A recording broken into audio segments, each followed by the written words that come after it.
جب ہم اپنی آنکھوں کے نزدیک کسی جسم مثلاً اس بیٹ مین کو دیکھتے ہیں یا فوکس کرتے ہیں تو دور کا منظر آؤٹ آف فوکس یا دھندلا ہو جاتا ہے، اور جب دور کے منظر کو ہم دیکھتے ہیں یا فوکس کرتے ہیں تو قریب کا جسم دھندلا جاتا ہے یا دھندلا ہو جاتا ہے۔ ایسا کیوں ہوتا ہے؟ پچھلی ویڈیو میں ہم نے سرسری طور پر اس کی وجہ کا ذکر کیا تھا۔ اس ویڈیو میں ہم تفصیل سے اس پر بات کریں گے۔ ایک خاکہ بنا لیتے ہیں یا دیکھ لیتے ہیں۔ یہ ہماری آنکھ ہے جس کے مرکز سے یہ پرنسپل ایکسس یا محور خاص گزر رہا ہے، اور یہ ہمارا درخت ہے جو ہم اس تصویر میں دیکھ رہے تھے۔ یہ درخت چونکہ ہماری آنکھ سے کافی دور ہے تو ہم یہ مان لیتے ہیں کہ اس سے آنے والی روشنی کی شعاعیں اس محور خاص کے متوازی ہوں گی۔ یہ دو شعاعیں ہماری آنکھ کے لینس سے گزر کے ہمارے ریٹنا پر پڑ رہی ہوں گی۔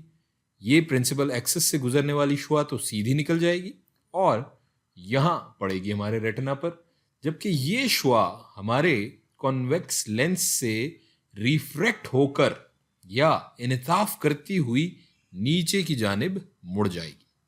اور اگر ہم درخت کو فوکس میں دیکھ رہے ہیں تو اس شعاع کو ہمارے پرنسپل فوکس کو ہمارے ریٹنا پہ انٹرسیکٹ کرنا ہوگا یا قطع کرنا ہوگا۔ چونکہ ہماری آنکھ میں شبی ہمیشہ ریٹنا پر ہی بنتی ہے، سو ہمارا ریٹنا ہی ہمارا فوکس پوائنٹ ہوگا یہاں، اور ریٹنا سے ہماری آنکھ کے لینس تک کا فاصلہ فوکل لینتھ ہوگا۔ یہ تو لمبے فاصلے کی بات ہو گئی۔ اب ہم آتے ہیں اپنے بیٹ مین پر، جو کہ ہماری آنکھ کے قریب موجود ہے۔ اس سے نکلنے والی روشنی کی ایک شعاع تو لینس کے مرکز سے بالکل سیدھی گزرے گی، اور دوسری شعاع جو مرکز سے نہیں گزر رہی وہ لینس سے گزر کر ریفریکٹ ہوگی یا منعطف ہوگی پرنسپل ایکسس یا محور خاص کی جانب۔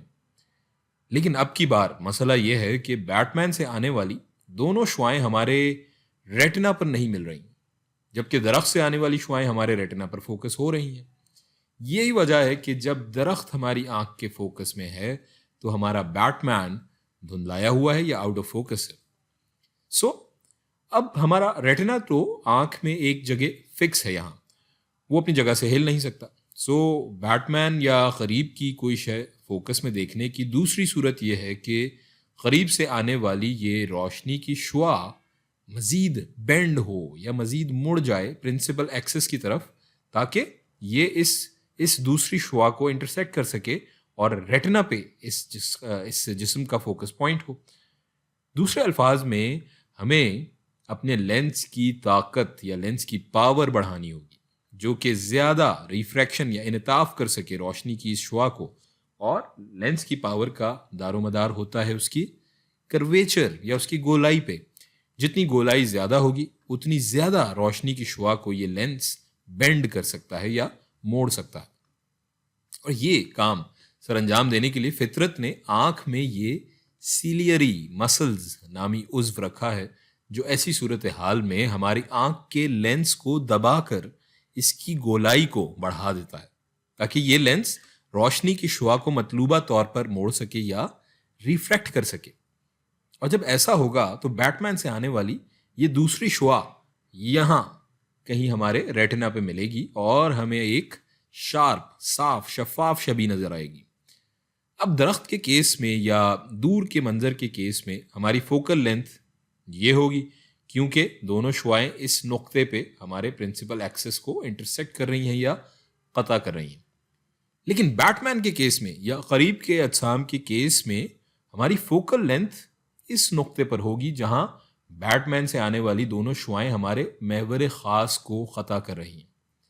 سو ہم دیکھ سکتے ہیں کہ دور کے اجسام کو دیکھنے کے لیے ہماری آنکھ کی فوکل لینتھ زیادہ ہوتی ہے، جبکہ قریب کے اجسام کو دیکھنے کے لیے ہماری آنکھ کی فوکل لینتھ کم ہوتی ہے، اور ان سیلیری مسلز کے ذریعے ہماری آنکھ اپنی فوکل لینتھ کو تبدیل کرتی رہتی ہے، اور اس عمل کو ہم کہتے ہیں اکوموڈیشن۔ لیکن یہاں یاد رکھنے کی بات یہ ہے کہ یہ سیلیری مسلز ایک حد تک ہی لینس کی گولائی کو بدل سکتے ہیں، تبدیل کر سکتے ہیں۔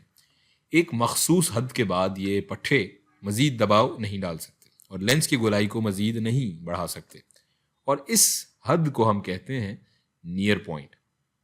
آپ اپنی آنکھوں کا نیئر پوائنٹ ابھی چیک کر سکتے ہیں۔ کسی بھی شے کو اپنے ہاتھ کو لیٹ سے اپنی آنکھوں کے قریب لاتے جائیں اور آپ دیکھیں گے کہ ایک مقام پر آ کر وہ دھندلا جائے گا اور اس مقام سے آگے آپ کی آنکھ فوکس نہیں کر سکے گی.